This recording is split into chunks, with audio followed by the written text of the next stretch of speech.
Ujaran kebencian, berita bohong, politik uang merupakan musuh bersama dalam setiap penyelenggaraan pesta demokrasi di Indonesia. Dalam kesempatan Sidemnesia kali ini, kita akan bersama-sama berbincang dengan Ibu Sri Rahayu Werdiningsih, membincangkan tentang hukum, tentang bagaimana masyarakat sebaiknya seperti apa ketika berhadapan dengan politik uang, ujaran kebencian maupun berita bohong dalam penyelenggaraan pesta demokrasi di Indonesia. Money politik ini kalau menurut saya udah jadi bahaya laten ya. Kenapa saya katakan bahaya laten gitu? Karena selalu terjadi dan itu hampir tidak pernah bisa diproses sampai ke jalur hukum. Ibaratnya kalau money politik ini kan ada baunya begitu, ibarat kentut ada baunya tetapi tidak diketahui siapa yang kentut gitu. Ada barangnya, ada peristiwanya tetapi tidak diketahui siapa pelakunya. Nah, praktek money politik ini selalu terjadi dan hampir selalu terjadi di setiap hajatan-hajatan pemilihan gitu. Bahkan dari mulai pemilihan kepala desa, pemilihan umum atau pemilu, kemudian pilkada, itu hampir selalu terjadi. Hanya saja itu tadi, hampir-hampir tidak bisa kita bawa ke ranah pengadilan. Penyebabnya apa? Penyebabnya salah satunya kenapa tidak bisa kita lanjutkan ke pengadilan itu karena peran serta masyarakat sendiri itu masih kurang gitu. Terbukti laporan dari masyarakat itu sangat sedikit terkait dengan money politik, bahkan hampir tidak ada. Semua money politik yang diproses oleh pengawas pemilu itu berasal dari temuan pengawas pemilu.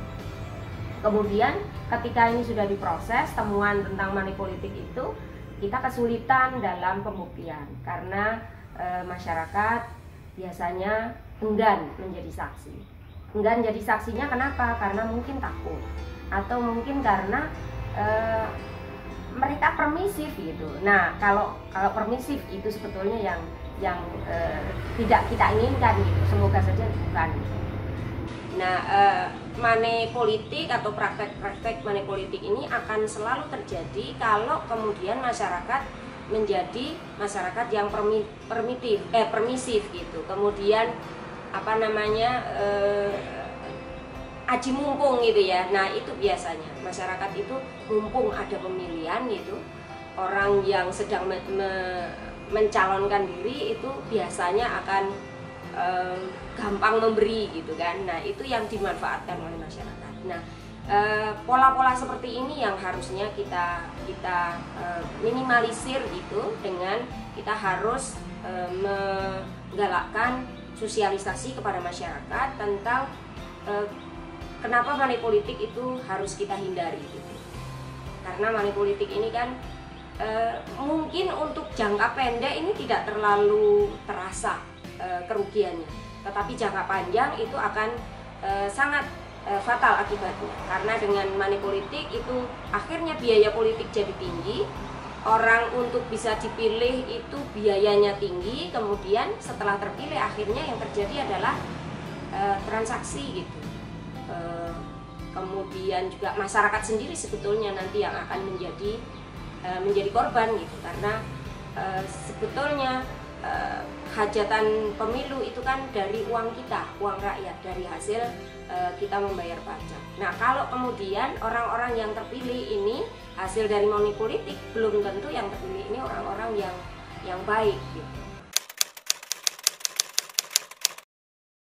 Sebetulnya dalam regulasi sudah diatur sih larangan terkait dengan money politik dan ancaman hukumnya juga tinggi gitu.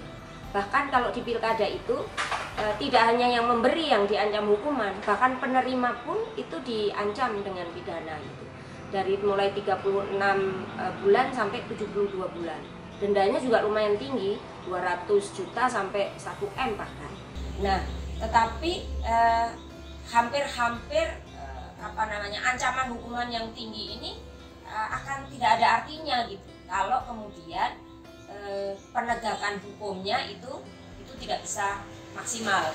Nah, penegakan hukum ini akan bisa dilakukan kalau ada peran serta dari masyarakat.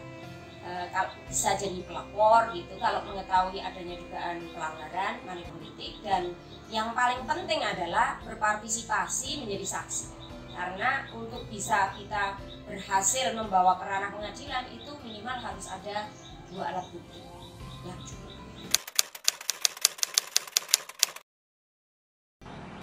Harapan saya kepada masyarakat, ayo kita bersama-sama kita perangi yang namanya money politik ini. Caranya gimana? Caranya yang pertama, setidaknya jangan jadi aktor, pelaku begitu. Nah, kalau di pilkada ya, menerima itu sudah menjadi pelaku gitu, ya, pelaku yang bisa dijerat hukuman. Karena itu maka kita harus bersama-sama gitu. Kenapa harus bersama-sama? Karena biasanya money politik itu terjadinya tidak di depan mata pengawas pemilu gitu, tetapi terjadinya itu di depan atau di tengah-tengah masyarakat. Ketika pengawas pemilu tidak ada di tempat. Kalau ada pengawas pemilu itu tidak akan terjadi yang namanya money politik.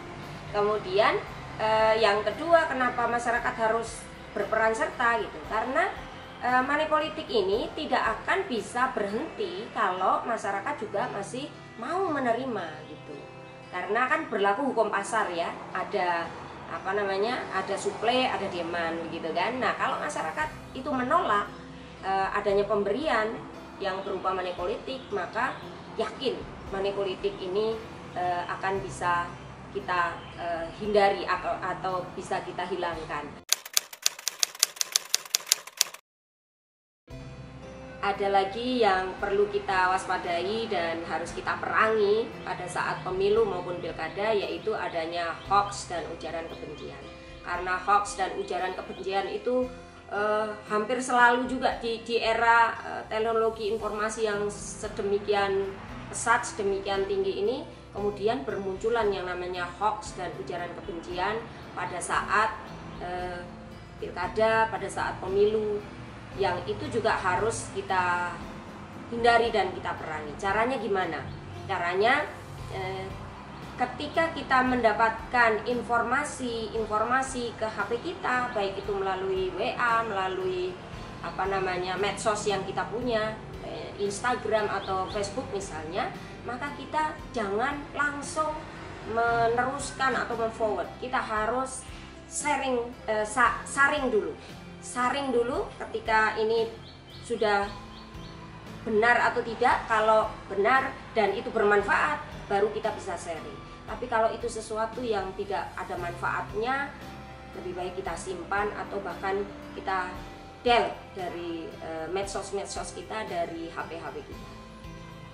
Politik uang itu pembodohan.